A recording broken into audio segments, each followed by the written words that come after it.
Buenas tardes a todos. Nosotros somos el primer equipo en exponer. Nuestra exposición es sobre el libro de Muertos, Fiestas y Panteones del autor Vicente Agustín Esparza Jiménez. Este libro cuenta con varios capítulos, de los cuales iniciaremos con los primeros dos. Nuestro equipo está conformado por Solares Tapia, Morales Correa, Gil Rivera, Luna Velázquez, Guillén Tecla y Muñoz Ortega. Ahora sí, empezamos.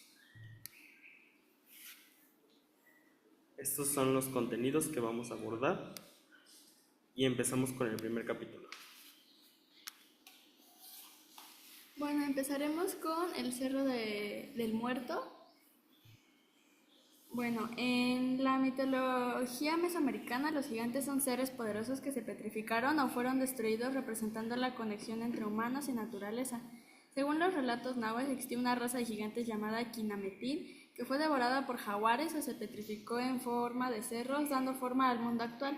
En la mitología indígena de la Sierra Madre Occidental, los gigantes son considerados los primeros habitantes de la Tierra y representan primigenios de la raza humana que se petrificaron al acercarse al sol. Estos cerros son considerados sagrados y simbólicos por comunidades indígenas como los huicholes, pimas y tepehuanos, que les atribuyen significados importantes y los veneran en sus rituales y ceremonias. Los mitos narran la caída de los gigantes y la creación del mundo actual después de catástrofes naturales y diluvios, y se cree que los dioses y los antepasados gigantes se convirtieron en cerros y montañas después de estos eventos. La influencia de la colonia y la conquista española se refleja en la leyenda del Cerro del Muerto, donde las creencias cristianas se mezclaron con las tradiciones indígenas, creando un sincretismo que dio lugar a leyendas y mitos que aún perduran en la actualidad. Los conquistadores y cronistas atribuyeron la construcción de pirámides y edificios prehispánicos a gigantes, reflejando la concepción histórica y temporal que ofrecía la Biblia.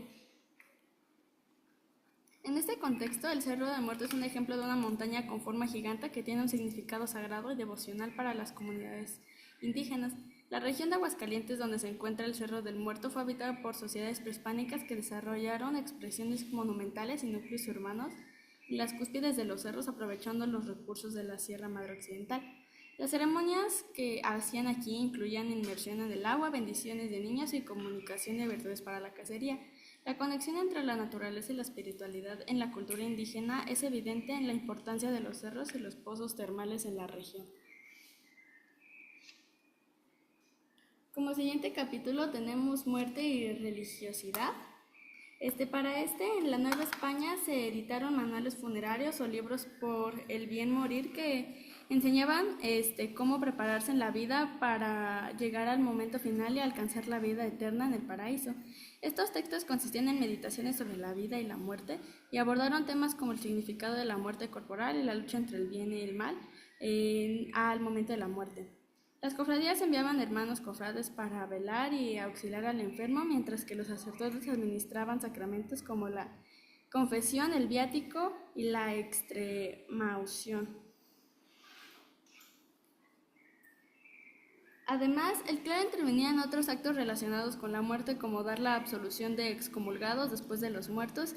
Si había dado muestras de arrepentimiento, esto se hacía para que pudieran recibir sepultura eclesiástica y funerales. El clero también proporcionaba auxilios espirituales a los condenados a la muerte, acompañándolos en la noche anterior a la ejecución y permaneciendo a su lado hasta que la sentencia fuera cumplida.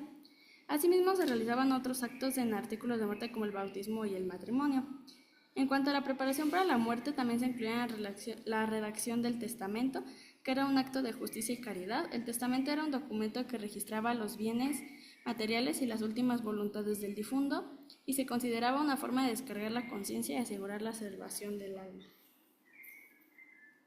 Finalmente, estas son las prácticas funerarias. Empieza por la motarja, luego está el velatorio, la procesión, la misa del cuerpo presente y finalmente el entierro.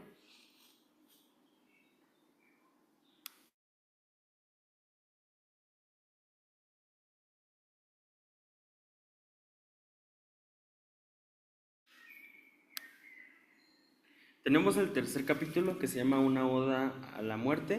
Empezaremos con la representación de la muerte. En la conquista de México y la implantación del cristianismo en los territorios conquistados trajeron cambios radicales a la mentalidad. Uno de los más importantes fue el de la concepción de la muerte. Lo que podemos deducir de las fuentes del siglo XVI es que la morada final del difunto y su destino estaban determinados por la manera en la que éste moría, mientras que en el cristianismo es la manera de vivir la que determina el destino final. A pesar de las pérdidas de información que provocó la conquista, en México ya desde el siglo XVI se identificaban el culto de la Santa Muerte. Existían imágenes en pastos de caña en el sur y centro del país. Un ejemplo es la Santa Muerte de Yanguitlán. Este culto fue prohibido por la iglesia y desapareció parcialmente. Algunos otros ejemplos que podemos encontrar son los siguientes. Tenemos el fresco de la Casa de Deán en Puebla, el reloj de la vida humana en el Museo Nacional del Virreinato, el espejo de la vida de la Pinacoteca de la Profesa y una pira funeraria en Toluca. Después vamos con los cementerios con los frescos. Son pinturas ubicadas en iglesias, en los cementerios aledaños, que se unen a las representaciones de la danza macabra, el encuentro entre 3 vivos y 3 muertos, así como las del triunfo de la muerte. Cada uno de estos representa algo.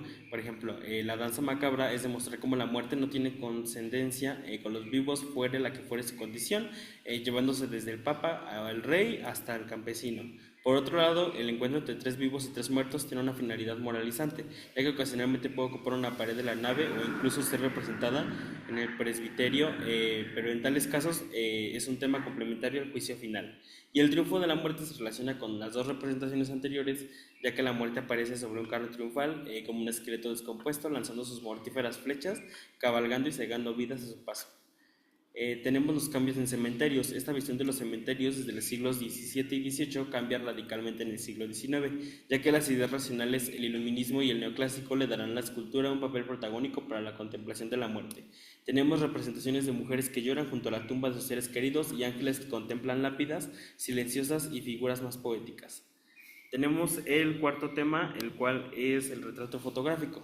Vamos a empezar este capítulo con una frase. La muerte, el momento final de la existencia del ser humano, es reflejo de la vida que ha preocupado a este desde que camina por la tierra, lo cual se representa en expresiones culturales, políticas y económicas, con las que busca no solo entenderla, sino dominarla. Con esto nos ponemos a pensar que la muerte, más allá de un simple hecho natural, que no es nada más entenderla como un símbolo universal, es más entenderla como información que se transmite a través de metáforas, por lo cual cobra relevancia entender cómo las sociedades a través del tiempo actúan con la muerte, pues si entendemos las actitudes como manifestaciones que representan algún sentimiento, con la muerte van a ver un reflejo de cómo se entiende o se trata de entender la vida desde el inicio hasta el inminente final. Vamos a hablar sobre el material disponible, el retrato post-mortem. El retrato post-mortem a través de la fotografía es un tema que no se ha estudiado tanto.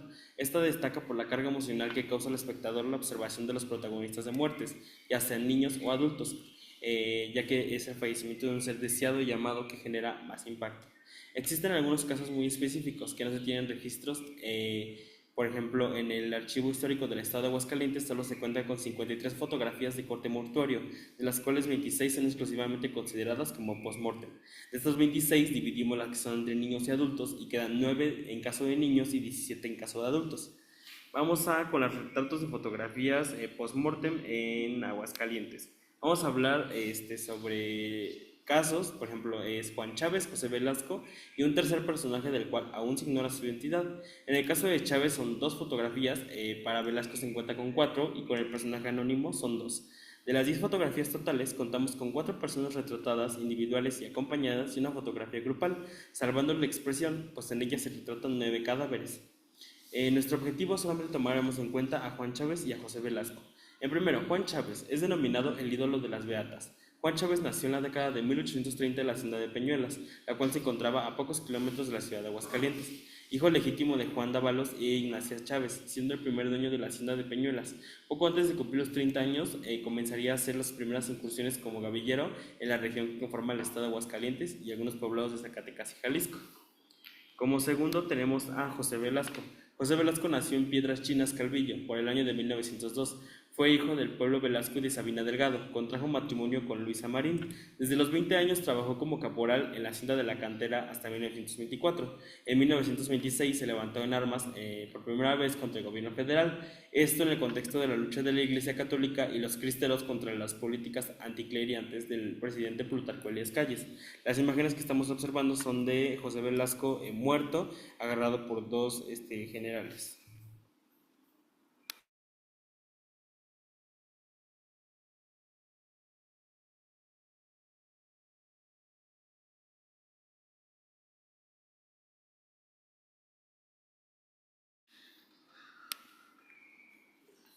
El próximo capítulo es la celebración de Todos los Santos y la conmemoración de los fieles difuntos en Aguascalientes durante el Porfiriato. Durante el virreinato y a principios del siglo XIX, las festividades religiosas y cívicas eran de gran importancia para la población, ya que las consideraban entretenidas entre estas celebraciones. Incluían carnavales, ferias y cuaresma, pero para finales del Porfiriato, las festividades religiosas comenzaron a perder carácter y se volvieron más comerciales. La celebración de Todos los Santos se introdujo en el año de 1615 para honrar a todos los santos mártires. Inicialmente se celebraba el 13 de mayo, pero en el año de 1844 el Papa Gregorio IV cambió la fecha al 1 de noviembre. Esta festividad llega a América con la conquista española y las personas indígenas adoptaron los rituales católicos y los mezclaron con sus propias tradiciones. A principios del siglo XIX, la festividad de Todos los Santos perdió su carácter religioso y se tornó más comercial gracias a la mezcla de culturas. Este día adquirió una importancia relevante y la festividad se convirtió en una de las más importantes del año. Pero con la Revolución Mexicana las festividades decayeron. Afortunadamente lograron resurgir en la década de 1930 con la influencia del Halloween, que comenzó a mezclarse con las tradiciones mexicanas.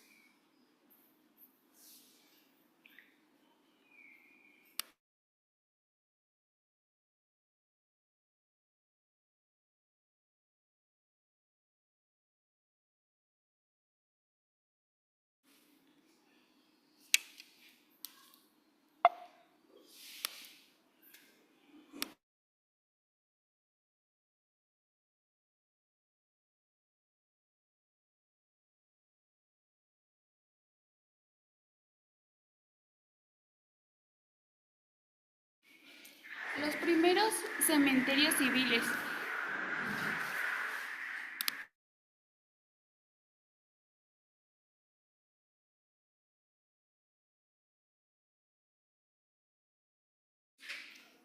Los primeros cementerios civiles de la ciudad de Aguascalientes y monumentos. Durante el siglo XIX, por factores higiénicos, políticos y religiosos, motivaron el cierre de los antiguos cementerios eclesiásticos en Aguascalientes. Decidieron crear cementerios fuera del centro urbano y bajo administración civil, impulsados por las leyes de reforma y el avance del pensamiento científico y modernizado del Porfiriato. Uno de los primeros cementerios fue Cementerio de Los Ángeles, fue inaugurado en 1875, fue el primer cementerio civil en Aguascalientes, diseñado por el famoso arquitecto Refugio Reyes con forma de letra omega, símbolo del fin y la muerte. Albergó a toda clase social con fosas de tercera clase, pero eso ya fue hasta 1917, porque al principio solamente era de primera y segunda clase. Y con elementos simbólicos como clepsidra con alas.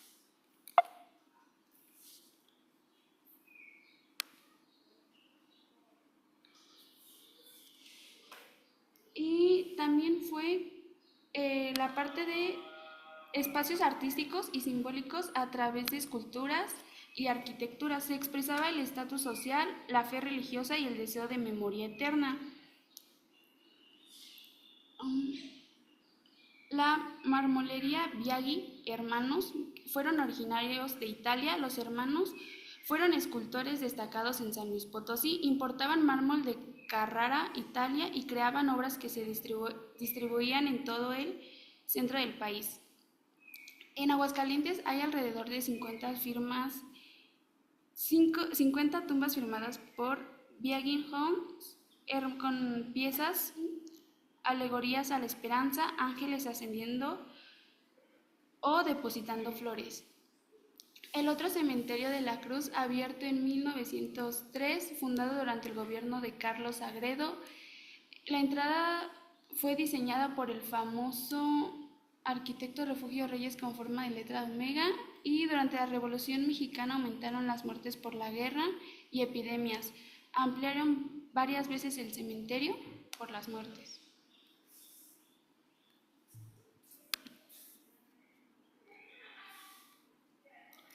Las mansiones de la muerte en Aguascalientes, orden e higiénicas durante el Porfiriato. Estas fueron llamadas mansiones de la muerte. No solo albergan a personas de distintas clases sociales, sino que también reflejan valores y normas y preocupaciones de su época. Durante el Porfiriato se implementaron reglas de higiene y urbanismo que incluyeron la reubicación y reglamentación de cementerios. El Porfiriato impulsó una imagen de ciudad moderna, limpia y civilizada, influenciada por modelos como Francia y Estados Unidos. Esta visión los llevó a que los cementerios ya no fueran en el centro para prevenir enfermedades y ordenar la vida y la muerte. En Aguascalientes, aún en el siglo XIX, seguían funcionando cementerios parroquiales como el de Guadalupe. En 1875 inauguró el Panteón Los Ángeles, y debido al crecimiento se abrió el Panteón de la Cruz.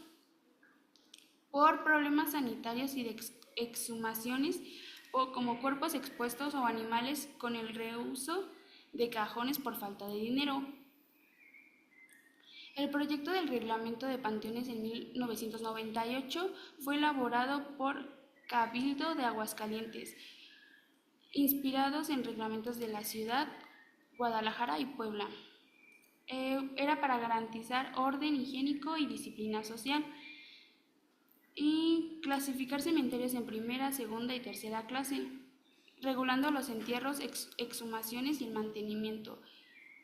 Las normas fueron para las fosas, los horarios, las cajas montuorias, exhumaciones, fosas vencidas y el personal.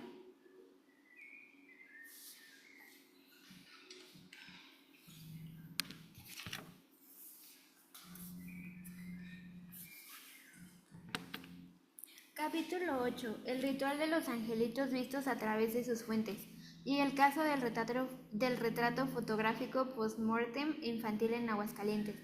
Este capítulo nos narra del ritual de los angelitos que se realizaba cuando moría un niño pequeño. En esa época se creía que los niños al morir bautizados eran puros y no tenían pecados, así que su muerte no se vivía con luto, sino como una fiesta. En los elementos del ritual, este comenzaba desde el momento del fallecimiento. Se vestía al niño de blanco y se le ponía una corona de flores o azares.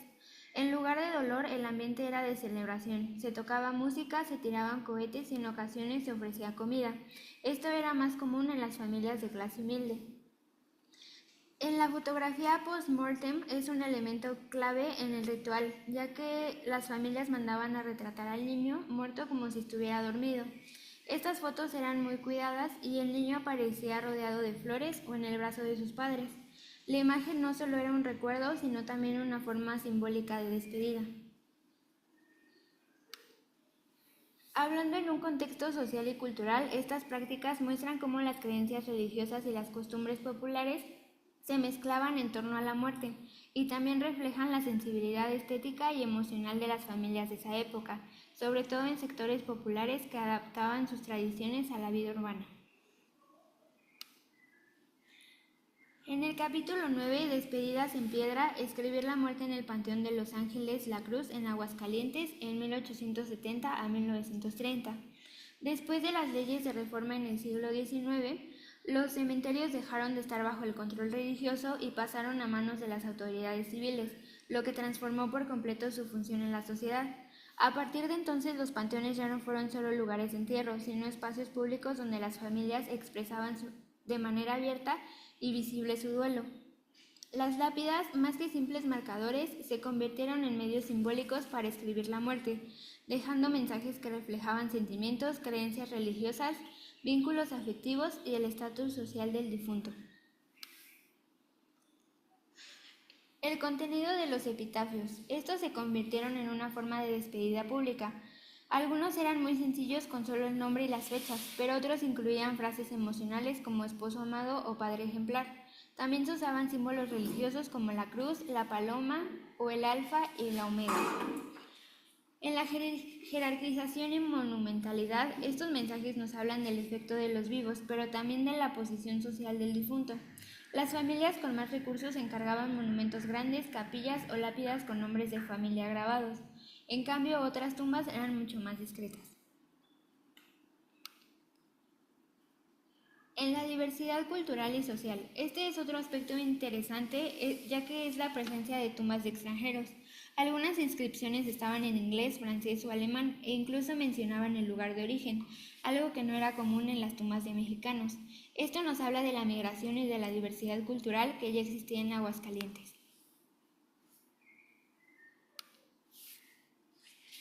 El capítulo 10. Las monjas capuchinas de Aguascalientes y sus ritos funerarios durante la primera mitad del siglo XX. El convento de las monjas capuchinas en Aguascalientes fue fundado en 1933, en una época crucial para la Iglesia en México, marcada por la secularización y la expansión de políticas anticlericales que amenazaban la vida religiosa tradicional. En este contexto, la Iglesia católica se vio en la necesidad de refugiarse en conventos y monasterios, lugares que proporcionarán un espacio seguro para la vida religiosa, lejos de las tensiones con la modernidad.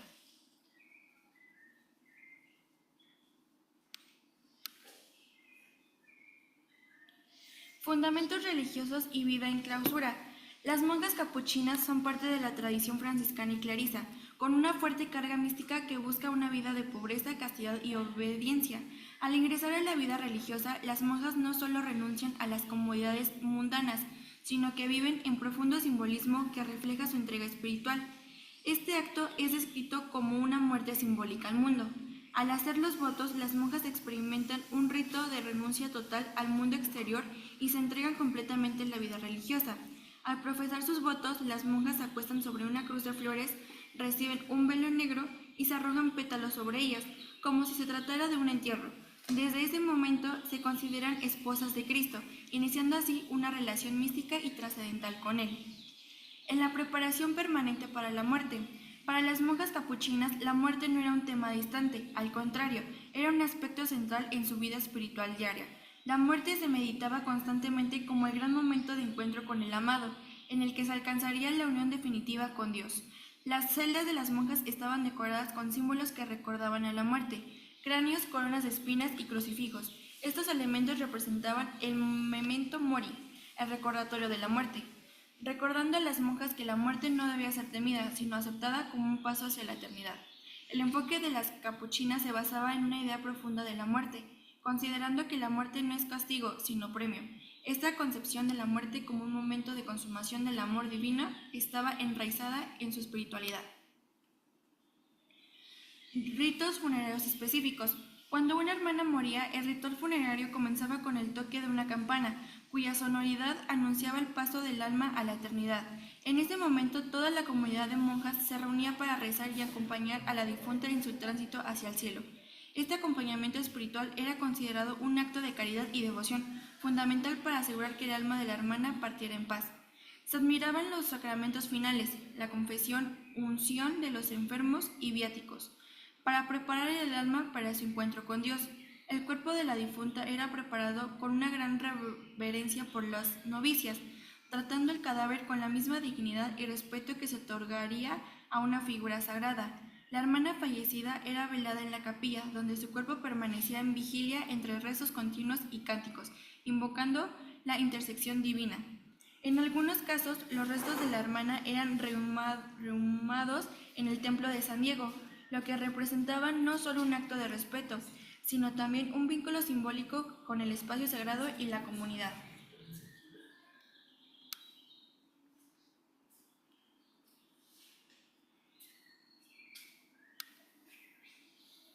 Legado cultural y simbólico.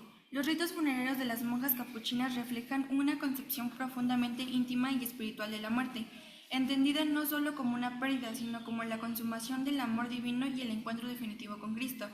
Para ellas, morir significaba una boda celestial, una reunión con el esposo eterno, tal como lo describen algunas teologías místicas. Aunque estas tradiciones se practicaban de manera discreta debido al carácter aislado de la vida de clausura, su sentido simbólico y espiritualidad permanecen vivos en los conventos capuchinos actuales.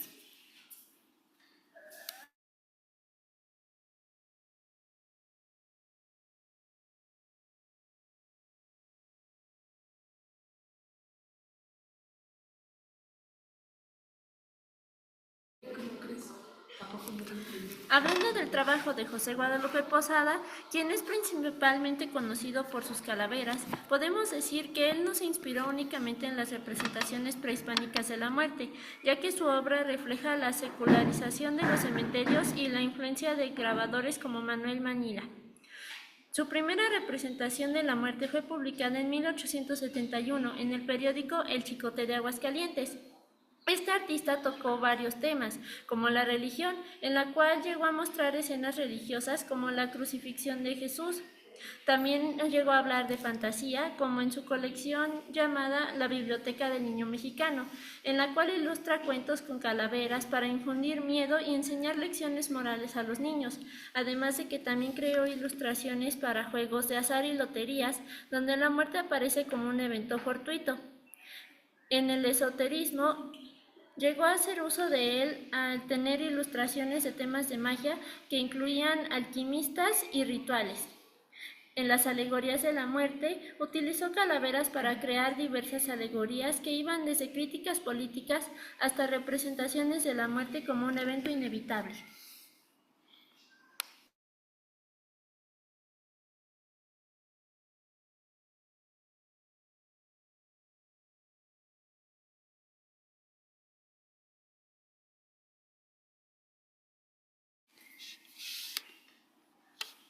Y por último tenemos el Festival de las Calaveras de Aguascalientes. Este festival nació en 1995 con un doble objetivo: rescatar las tradiciones populares relacionadas con el Día de Muertos y activar el turismo cultural después de la famosa Feria de San Marcos. Así, el Festival de las Calaveras se consolidó como una fiesta que no solo celebra la muerte, sino una manifestación artística y popular. Los fundamentos culturales e identitarios. El Festival de las Calaveras tiene como figura central a José Guadalupe Posada, un destacado grabador originario de Aguascalientes. Es mundialmente conocido por sus representaciones de calaveras, especialmente la famosa La Catrina, que se ha convertido en un símbolo de la muerte. En sus ilustraciones, las calaveras no son figuras aterradoras, sino personajes con personalidad y hasta cierto humor. El evento toma ese legado gráfico y lo transforma en una fiesta masiva que combina arte popular, tradición, crítica social y espectáculo. A través de las calaveras y de las figuras que representan el festival, ofrece una reflexión sobre la vida, la muerte y la sociedad, mientras crea una atmósfera festiva y participativa. Los eventos principales del festival es el desfile de calaveras, que consta de carros alegóricos, comparsas, danzas y figuras de catrinas que recorren las principales calles de la ciudad. Los altares vivientes.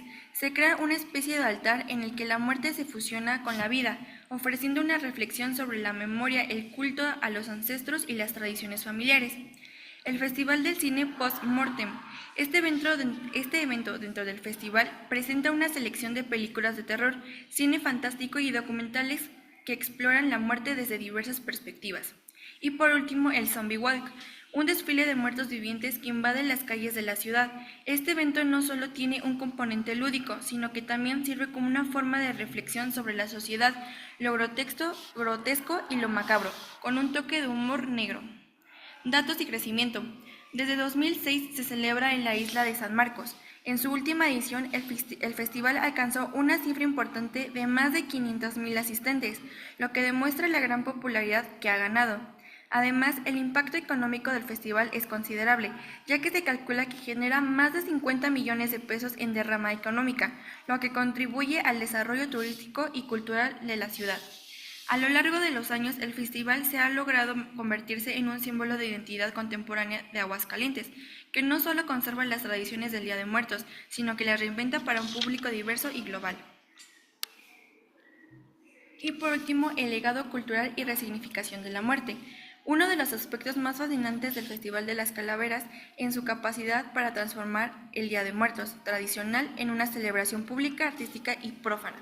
Mientras que el Día de Muertos en muchas comunidades mexicanas se celebra en forma íntima, familiar y solemne, el Festival de Aguascalientes lo lleva a las calles, convirtiéndolo en una fiesta abierta a todos, donde la muerte es presentada de manera festiva en lugar de temerosa.